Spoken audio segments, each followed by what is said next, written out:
All right, guys. So my WWE Hell in a Cell 2017 pay-per-view review. Overall, guys, this show was a mixed bag. You had your good, you had your bad, and the bad wasn't exactly or particularly terrible, but it was what it was. You know, like this show last night, parts of it left me frustrated. And why I was frustrated was because simply it's reflecting the quality of SmackDown Live as of recently. You know, I know the show hasn't been the best. It hasn't been the great show it was 1 year ago. And there were things on this show that I honestly thought could have been good, very good, or even great. You know, and unfortunately, like basically how this pay-per-view played out was you had a good match. This is the pattern. You had a good match, then you had a decent match. And you had another good match, then you had another decent match. And then after that, going into the main event, everything else in quality just dipped. So like I said, guys, you had your good, you had your bad. The bad necessarily wasn't terrible, but, you know, it was just frustrating. The bad to me was frustrating. And I'll get to that when I get to that. So let's talk about, so here's my review, guys. Excuse me. So let's get this review started. We kicked the show off with the first of the 2 Hell in a Cell matches for the SmackDown Tag Team Championships. The New Day defending against the Usos. Awesome opener, guys. Hell of a match. Once again, these two teams go out there and they put it all on the line and they pretty much steal the show.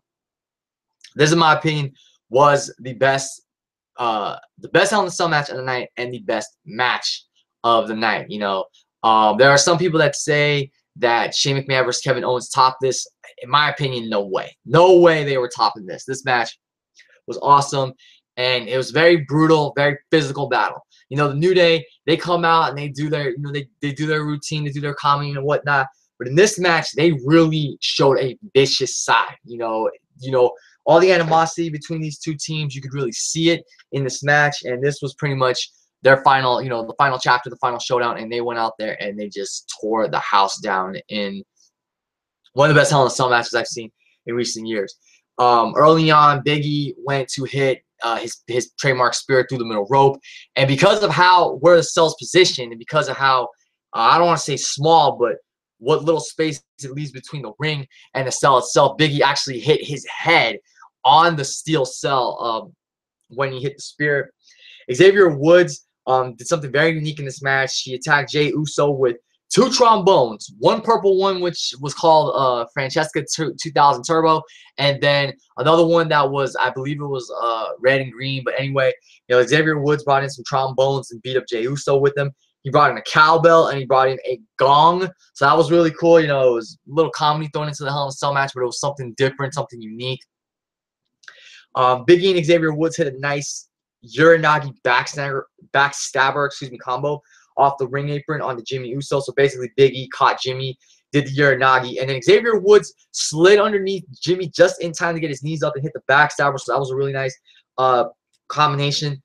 The New Day then hit Jimmy with the up, up, down, down, or the Midnight Hour. Then New Day took Jey Uso over to one of the sides of the cell, and they trapped him in the corner of the cell by basically using 4 kendo sticks. So they had one position across his face, one position across his chest, another position across his torso, I believe, and then one more position across his legs. So he was pretty much stuck there for a little bit. You know, that was crazy, and that goes back to what I was saying, that the New Day was really showing a vicious side, a very mean side to them. Even though they're the faces in this match, and even though they do the comedy and everything, they were showing quite a vicious side inside of Hell in a Cell. Eventually, Jey managed to escape, and he connected with a super kick on Xavier Woods. Jimmy Uso hit an insecurity on Big E on the apron, and Jey Uso managed to get Big E on his shoulders, and Jimmy dove into Big E with the suicide dive, driving Big E into the cell. I think on Talking Smack, Jimmy Uso even said that he banged his elbow up doing that move. I think it was Jimmy Uso. I could be wrong. But, yeah, that was another sick spot. And then the Usos hit Big E with consecutive splashes off the top rope, but Big E managed to kick out. Then they took Xavier Woods over to a steel ring post. So it was Big E and Xavier Woods in this match defending the championships. Kofi Kingston was on the outside.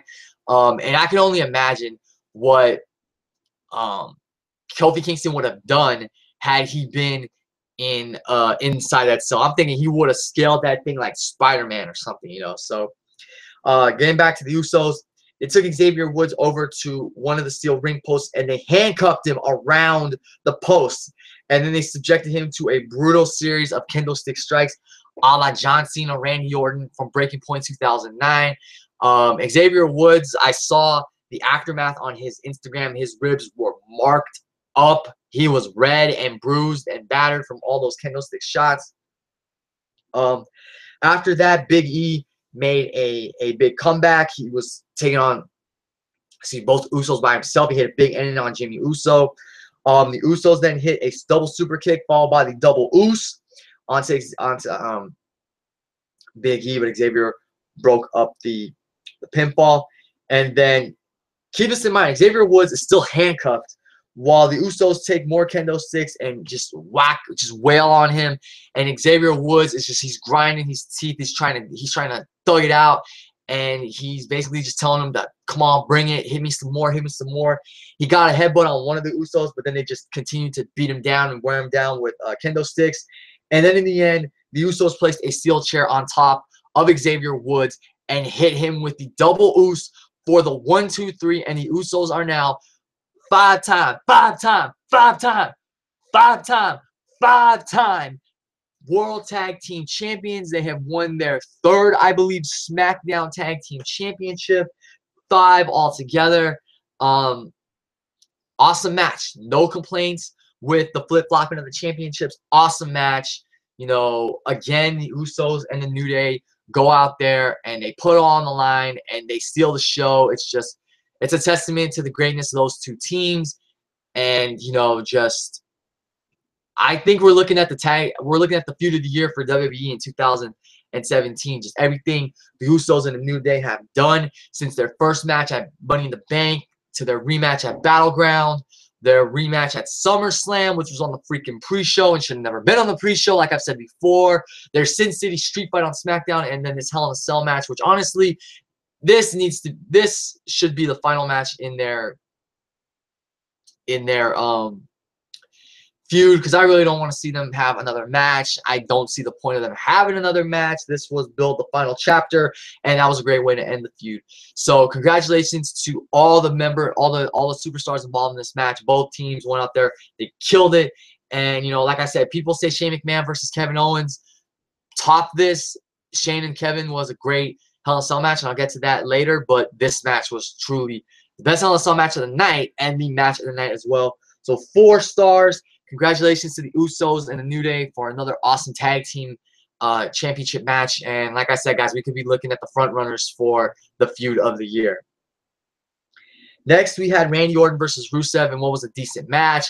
It went at least a minute long. It did not go 9 seconds or 10 seconds like their previous matches, but this was just a decent match. It was mainly Rusev just dominating Randy Orton. Randy Orton got in some offense. He hit, you know, like his vintage DDT and whatnot. The only thing that stood out to me about this match was the end. Towards the end, Randy Orton started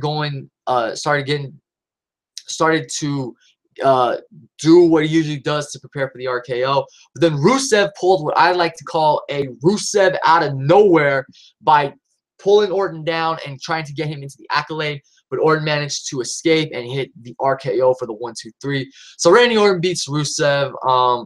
Nothing more to say. I don't know where Orton goes from here. Rusev, I think at this point Rusev should just leave WWE, because I don't think they're going to do anything notable with him at this point. I mean, I said he could have really benefited from a win here tonight against last night, excuse me, against Randy Orton, but of course they had to give the victory to Randy Orton. God knows why. I don't know what they're going to do with him from there. Like, I honestly can't see him going after the WWE Championship. We'll see. But as far as Rusev is concerned, I think at this point he should just leave WWE, and he should take Lana with him, because I don't know what they're going to do with Lana. And they don't have anything booked planned for him, which is a damn shame because Rusev at one point was one of the best heels in the company, and now he's just been reduced to a jobber, which is a damn shame, you know. So it is what it is, you know, decent match, nothing special, but really at this point, if I was Rusev, I just leave WWE and go do some things on the independent circle. Next, we had the United States Championship match. Now, originally, this was supposed to be AJ Styles versus Baron Corbin. But during the pre-show, Ty Dillinger went to SmackDown General Manager Daniel Bryan and said, hey, look, I beat Baron Corbin, yet Baron Corbin is still in the championship match. He still receives a title match. He made his case for being inserted into the United States Championship match. Daniel Bryan agreed with him, and it became a triple threat match. So it was now not Daniel Bryan. So by order of Daniel Bryan, I'll say it that way, it was now AJ Styles defending his championship against Baron Corbin and Ty Dillinger. And this was a very good match. You know, it started off slow, but as it progressed, it got better. Early on, you had AJ and Ty double teaming AJ and Ty double teaming Baron Corbin, which was good because, you know, Baron Corbin, AJ Styles, and Ty Dillinger have had their issues with each other regarding the United States Championship, and that's why this should have just been a triple threat from the beginning instead of Ty being added at the very last second on the pre-show. But, you know, with everything that went on between these guys, I like Ty and AJ working together as a team, and then they went at it eventually one-on-one. Corbin got in his offense. At one point, I remember AJ Styles went for a springboard, and Baron Corbin socked him hard in the jaw with like a knockout punch. It was wicked. Ty Dillinger at one point went for the tiebreaker, but AJ Styles countered that into a Styles clash, which he was not able to fully get because Ty Dillinger managed to counter that with a handstand. AJ managed to go for the Styles Clash again. They engaged in a little series of counters, but AJ got in the calf crusher. And when this happened, I was like, oh my God, do not let Ty Dillinger tap out again, because he's tapped out to that move twice. And if he was to tap out a third time, that would just ruin him, and that would pretty much be his Achilles heel. So Baron Corbin managed to grab Ty Dillinger's hand to prevent him from tapping out, and he pulled him out of the ring. Back inside the ring, Corbin hit Ty with a deep six, and he countered AJ Styles' phenomenal forearm with that chokeslam backbreaker, which is a really cool move. They traded shots inside the ring. AJ Styles hit Ty Dillinger with a Pele kick, which caused Ty to land on top of Baron Corbin. Baron managed to kick out. AJ hit the springboard 450, which is still a thing of beauty to this day. And then AJ Styles managed to hit the phenomenal forearm on Ty Dillinger, but Baron Corbin got back into the ring, knocked AJ Styles in between the ropes, then kicked him out of the ring, covered Ty Dillinger for the 1-2-3, and Baron Corbin becomes your brand new WWE United States Champion.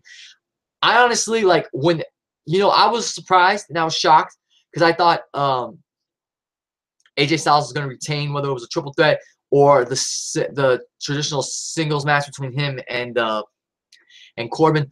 But I'm happy Corbin won.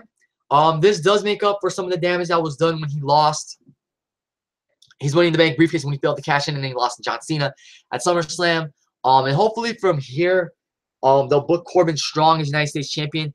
I personally think he should hold on to that championship until WrestleMania, drop it to maybe a Ty Dillinger, maybe Bobby Roode. But yeah, I'm looking forward to seeing what they do with Baron Corbin. AJ Styles said something very interesting on Talking Smack last night. He talked about how, you know, he wasn't really happy with Ty Dillinger being inserted to the match, but he wasn't going to cry or bitch or anything about it. And I started thinking, well, you know what, if AJ Styles turns heel, I think an AJ Styles-Ty Dillinger feud would be great, you know, because he just said that he wasn't really cool with Ty Dillinger being inserted to the match, even though he's a fighting champion. He'll take on all comers. You know, he could say that, you know what, you threw me off on my game a little bit at Hell in a Cell. I wasn't expecting to fight you. I was expecting to fight Baron Corbin. So there's something they can do there. Baron Corbin and Ty Dillinger, I could see them feuding once more going into Survivor Series. I think that'd be a good match. But yeah, I hope they do good things with Corbin as United States Champion. And hopefully by rebuilding him strongly, they can make up for the little slump he had following WrestleMania, where I personally think he should have won the Intercontinental Championship. And then, of course, he had the Money in the Bank failed cash-in and losing to John Cena. And on Talking Smack, Baron Corbin did say he will get back at John Cena one day. I like that. We'll see what that leads to in the very near future. But congratulations to Baron Corbin, and it's a good start to help rebuild him after he was in that slump, and of course him losing to John Cena at SummerSlam. Next match was the SmackDown Women's Championship match. Natalya defending against Charlotte. You know, I don't know why these two women can't have a good to great match. You know, ever since their match at NXT TakeOver in 2014, they have not had a good to great match. Every match they've had, with the exception of their payback match last year for the Raw Women's Championship, has been decent. And it's just like disappointing because I know Natalya and Charlotte are capable of having really good to great matches.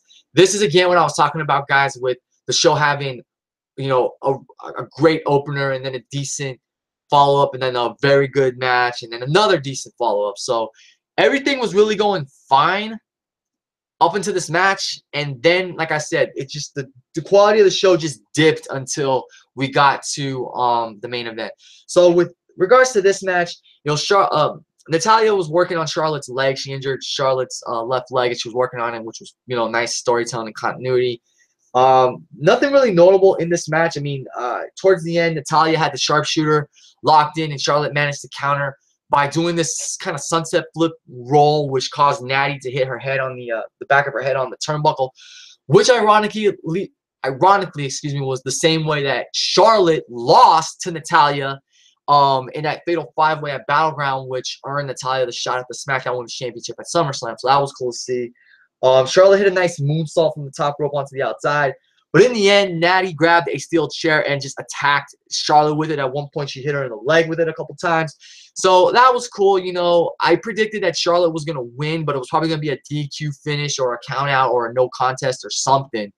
But Natalya retains the SmackDown Women's Championship.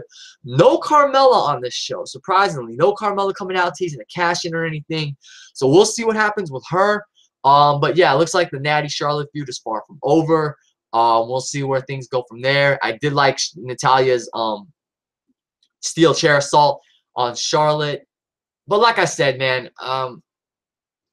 I just hate that these two haven't had a great match since their NXT TakeOver Classic in 2014. I mean, I thought they had a very good match at Payback last year, you know, but everything else they've had hasn't been that good. So I don't know. We'll see what happens we'll see what happens between these two in the future. But yeah, Natty retains. I liked her steel chair assault. And like I said, we'll just see where things go from there. Before the next match, there was the return of the Fashion Files, which I like the Fashion Files, but I feel like they're just dragging it out now because it's been going on for quite a while now. And I think at this point, we need to just, you know, bring it to an end and have it lead to something. I've been saying for a little while now, have it be revealed that the Authors of Pain trashed Breezango's office and then laid him out those few times, and then you could do a AOP Breezango feud. But you know, I do like the Fashion Files. I like what Breezango had been doing. We'll see what happens this Tuesday night on SmackDown because they're going to continue with what's called Pulp Fashion. So we'll see where things go from there. But seriously, guys, like I think they need to seriously end the Fashion Files soon and eventually, you know, do something. So bring in AOP and have them feud with Breezango and then just go from there. So yeah, we'll see what, like I said, I like the Fashion Files, but they've been dragging it out for a while. Pulp Fashion will premiere tomorrow on SmackDown Live, so we'll see where things go from there. All right. Let's talk about this next match, guys. And before we do, I want to give a shout out to everybody in the live chat that have left their comments and that are watching. All right. Jinder Mahal defending the WWE Championship against Shinsuke Nakamura. Well, first off, this match was decent.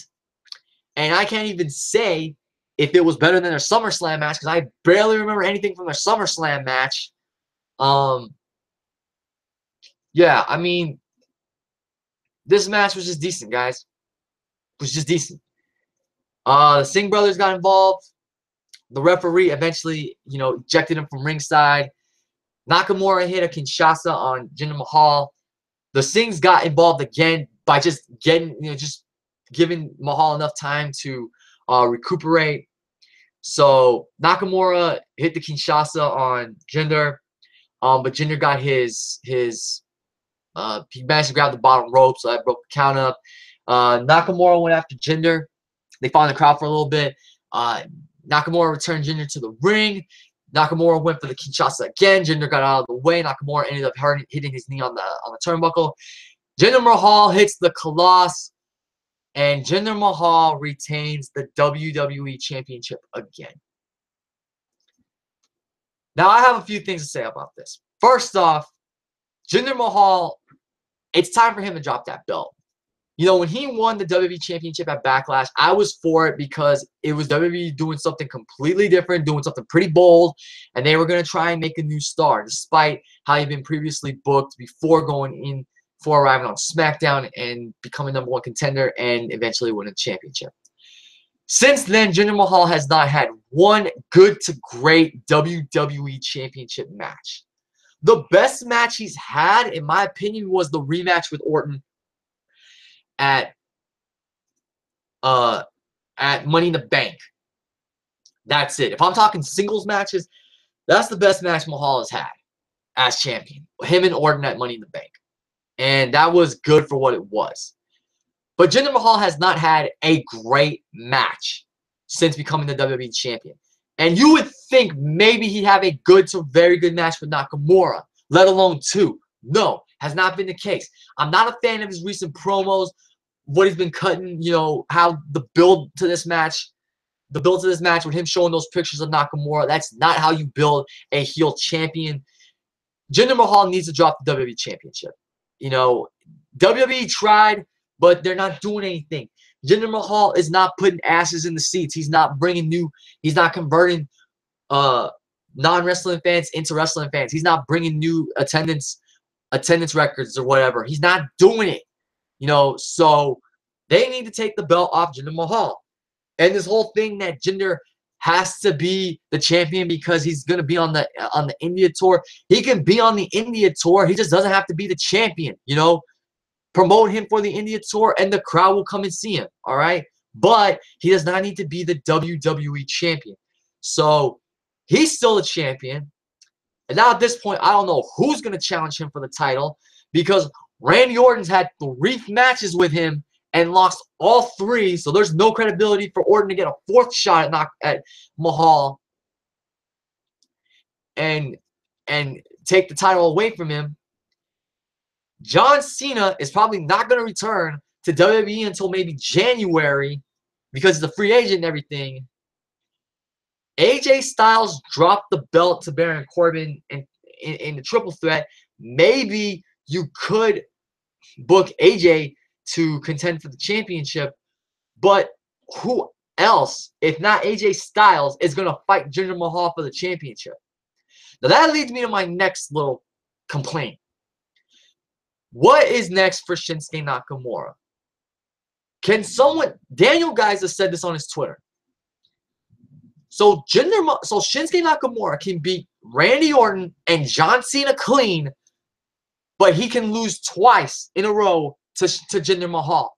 Where's the logic in that? What was the point of building him up, having him beat Cena and Orton clean on SmackDown just to lose to Jinder Mahal twice? I feel really bad for Shinsuke because they've killed pretty much any momentum he had. He should have won the championship at SummerSlam, then retained it here at Hell in a Cell. Then maybe you could have done Nakamura and Orton, or Nakamura and Corbin at Survivor Series, or a triple threat with those guys, or a championship scramble or something, where he's not facing AJ Styles. Well, maybe a championship scramble with AJ Styles, but of course, the big one-on-one match between them would have to happen at WrestleMania. And then, you know, as long as he's booked properly and everything, start building up to him and AJ Styles. Have AJ win the Rumble, and then they go on to fight at WrestleMania. Now, I don't think I want to see it because they've killed Nakamura's momentum. And I feel so bad for Shinsuke because how does he go from beating Cena, beating Orton, to falling twice to Jinder Mahal in WWE title matches? You know, what's next for Nakamura? Is he going to feud with Corbin over the United States Championship? There's no interest in that because he's already beaten Corbin. You know, it's like, I don't understand why Jinder Mahal has to still be the WWE champion.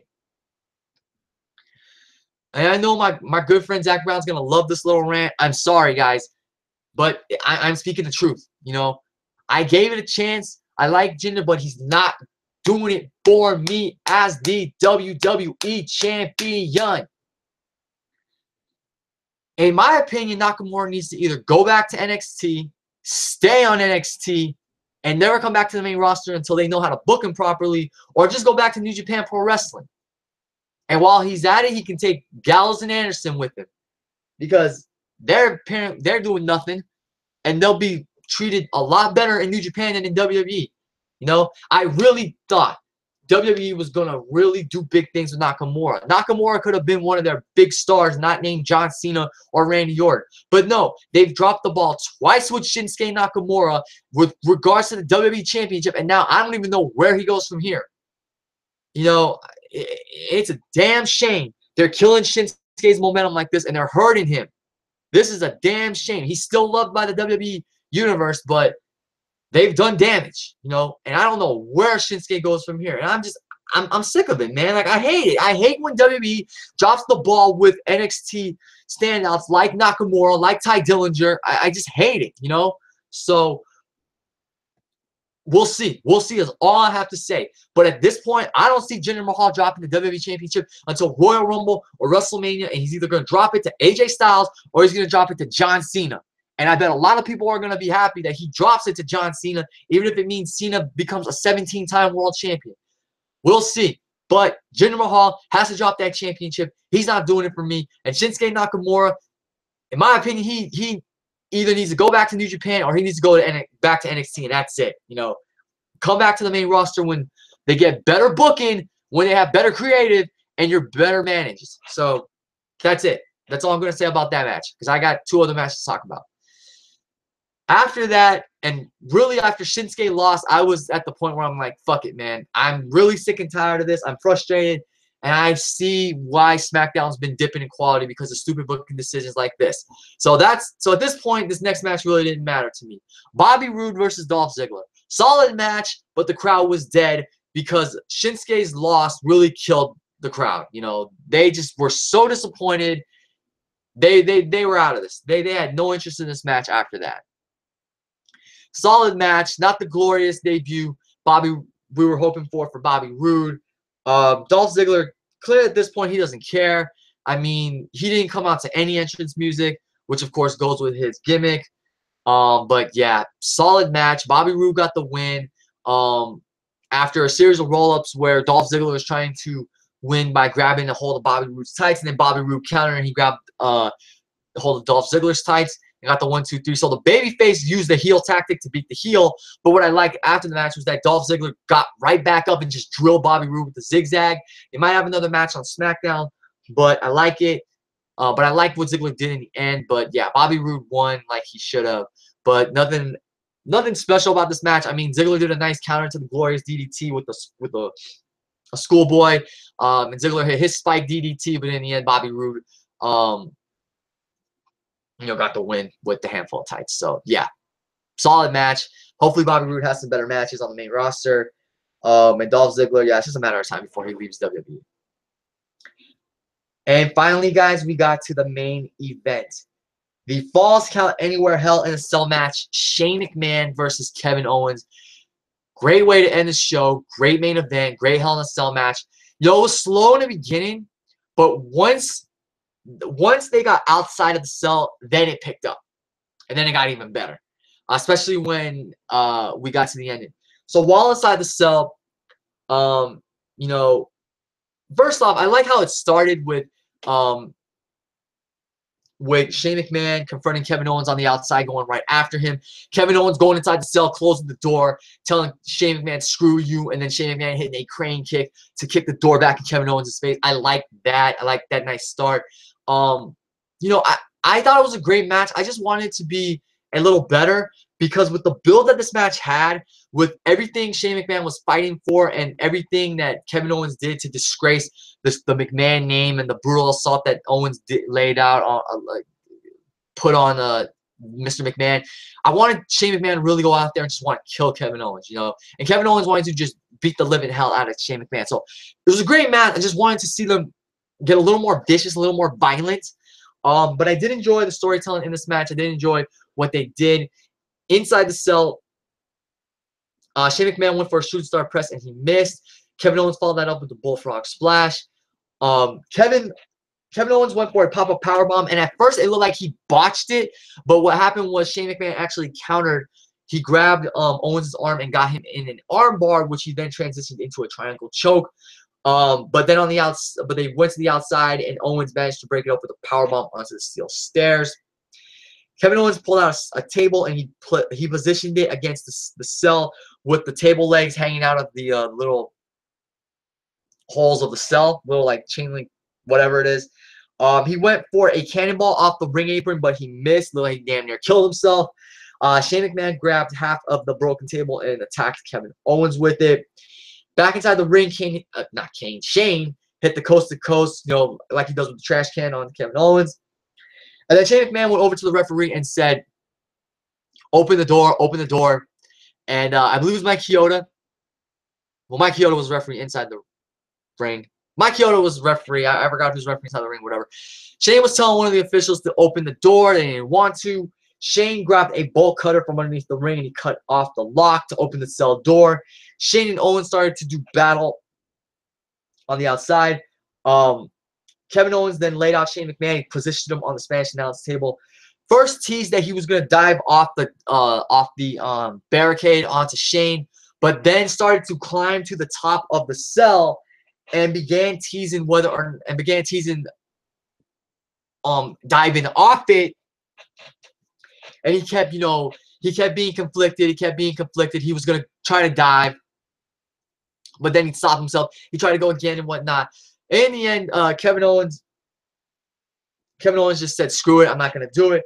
Shane McMahon, though, started to climb the cell. And then when he got to the top, he and Owens began to trade blows. And, you know, Shane hit a suplex on Owens. Owens hit a pop-up powerbomb. And I seriously was scared for them while they were up top because they kept hitting each other with, like, you know, they weren't just throwing punches. They were hitting each other with moves like Russian leg sweeps, power bombs, suplexes. I was thinking one of them's gonna fall through the cell just from the impact of one of those moves. At one point, Kevin Owens tried to actually throw Shane McMahon off, and I was like freaking out, thinking, "Oh my God, he's gonna throw Shane off, a la Taker Mankind." But you know, Shane fell in an awkward way, but he managed to stop Kevin Owens. After that, Owens began to climb down the cell, and Shane followed him. They fought on the side of the cell, and then Shane began to ram Kevin Owens' head into the cell, and Kevin Owens fell off and crashed through the Spanish announce table, a la Seth Rollins and Dean Ambrose 3 years ago at Hell in a Cell.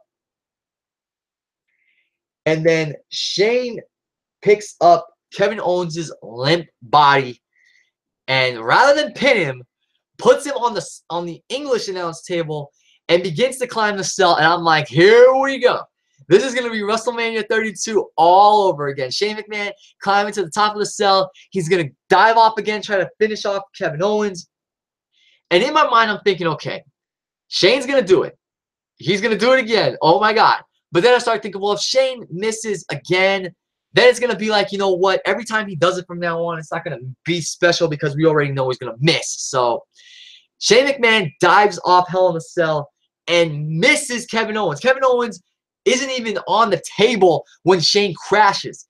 And what happened was, as Shane McMahon, and I didn't see this happen the first time, but as I was watching replays of it, I saw it. As Shane McMahon dived off, someone in a black hoodie pulled Kevin Owens off the table and caused Shane to miss and crash through the table. And when the camera panned back, it revealed it was none other than SAMI ZAYN. SAMI ZAYN pulled Kevin Owens off the table and caused Shane McMahon to crash and burn. I was shocked. I was stunned. I was like, oh my God. SAMI ZAYN just turned heel. And we talked about it. It was rumored, you know, SAMI ZAYN saved his best friend from pretty much going to hell, courtesy of Shane McMahon diving off Hell in a Cell. So as the referees and EMTs are attending to Shane, SAMI ZAYN says, get the hell out of my way, get the hell out of my way. He puts Kevin Owens' prone body onto Shane McMahon and gets the 1, 2, 3 for the win. Kevin Owens wins the Hell in a Cell match. And it looks like we got ourselves a Kevin Owens, SAMI ZAYN reunion. And like I said on Twitter, guys, this is pretty much Kevin Owens and SAMI ZAYN versus the world. Awesome finish to a great Hell in a Cell match. And like my friend, We Are Pro Wrestling said on his Twitter account, Shane McMahon doesn't have to do any of these things. You know, dive off Hell in a Cell, dive off a Titantron, do the coast to coast, but he doesn't. He does it because he wants us to remember him for taking those risks. And God bless Shane McMahon for all the bumps he's taken throughout his career. As he was being stretchered out as the show came to an end, he gave the thumbs up again, like he did at WrestleMania 32, just to let everybody know that he's okay. But God bless Shane McMahon to survive all these crazy bumps, survive a helicopter crash, and still be able to walk. So Shane McMahon has my utmost respect for everything he's done in WWE. God bless him, you know, for the fact that he's able to walk, that he's able to, I mean, I'm pretty sure he's able to walk today. But if I was him, I'd take tomorrow off and let Daniel Bryan run the show, you know. But Shane McMahon, he's a legend. And like my good friend We Are Pro Wrestling said, Shane didn't have to do any of these bumps, but he wanted us to remember him because of what he would do, the risk he would take to thrill us all. And Shane deserves nothing but our respect for that. So thank you, Shane McMahon. Keep up the hard work as SmackDown commissioner. The feud between him and Owens was great. Great build. I really enjoyed their fight last Tuesday night on the Go Home show. And now Kevin Owens and SAMI ZAYN are reunited. So now here's the question, guys. Are they going to stay on SmackDown or are they going to go to Raw? Because the rumor was Kevin Owens was going to go to Raw shortly after Hell in a Cell. I personally think they should stay on SmackDown. They should win all the championships and they should run SmackDown. It should be the Zayn and Owens show, you know. Have, you know, I don't care if it's SAMI ZAYN or Kevin Owens. Have one of them win the WWE Championship from Jinder Mahal. Have the other one win the United States Championship. And then have those guys go into WrestleMania with those respective titles on the line. You know, defend them against whoever are the top contenders at that time. But that's what should happen. I personally think Owens should win the WWE Championship. Zayn should win the United States Championship. And they should defend those championships at WrestleMania against whoever the top contenders are. I'm really excited, guys, for what's going to happen with Kevin Owens and SAMI ZAYN. And whoever booked this and wrote this, do not drop the ball with this. You have something big going. You know, SAMI ZAYN could be influenced by Kevin Owens. He could show a very vicious and aggressive side. They could win the titles together. They could just run SmackDown themselves. They could just bulldoze through everyone on the SmackDown roster. It could be the Kevin Owens, Shane McMahon show for quite some time. And they should not break up. Their friendship should not end. They should not split until after WrestleMania. They should go into WrestleMania champions and leave WrestleMania champions. And then you can start, hell, maybe not even until WrestleMania 35, you start teasing for their split or whatnot. But you have money with this, with Kevin Owens and SAMI ZAYN reunited. So whoever wrote this, Ryan Ward, Road Dogg, whoever, do not drop the ball with this segment and with this storyline. Kevin Owens, SAMI ZAYN reunited, them as a team. Big money there. They can do big things. The sky's the limit with these guys. Do not drop the ball with these guys, you know. So overall, guys, I'm going to give Hell in a Cell 2017 a 5.75 out of 10. It wasn't a horrible show, but I was very frustrated with matches like Orton, Rusev being decent, Bobby Roode, Dolph Ziggler being decent, the outcome of Nakamura, Mahal 2, and Natalya and Charlotte. So that's why I gave it a 5.75 out of 10. I almost gave it a 6 out of 10, but it's just 3 matches, 3 very good to great matches are not enough to save this show from just being what it was. Was it terrible? No. Was it worse than Battleground? No. But it's not a show I'm going to go back and watch in its entirety. You know, it's not. It had its good and its great, and then it had a ton of other things that were just unnotable. You know, unnoticeable. Nothing significant. So I will watch SmackDown tomorrow night on USA. I wasn't gonna watch SmackDown because I was just frustrated with everything that happened with the other matches prior to the main event. But other than that, like, I'm gonna watch SmackDown because I really want to see what happens with Kevin Owens and Sami Zayn. But if the rest of the show tomorrow is just boring, bland, like average, I'm either gonna not watch the rest of the show, or I'm just gonna play Injustice 2 or something while the show runs. But we'll see what happens. You know I was proudly supporting Team Blue. I still support Team Blue. But the quality of their product has dipped compared to 1 year ago. So we'll see what happens on SmackDown tomorrow. But if the show, like I said, is bland or average or nothing big happens off of what happened in Hell in a Cell, I'll just change the channel or I'll play Injustice 2. And I'll be done watching SmackDown for the evening. But that'll do it for my review, guys. Thank you to everyone who was in the live stream and left their comments. I only got a few comments. TN Couponer said Shane and Styles versus Zayn and Owens for Survivor Series. This is coming off of AJ Styles saying that if Shane McMahon needs some backup against Kevin Owens and Sami Zayn, he'd offer his services. Hey, I wouldn't mind seeing that. That'd be cool. A YouTube user with the name Chris Benoit said, "Why Zayn? Why?" And then my good friend John15HD said, "Usos and New Day was the tag team match of the year, and he's also happy that Corbin won the United States Championship." Yeah, I'm happy too because I didn't see it coming. You know, and it could lead to big things.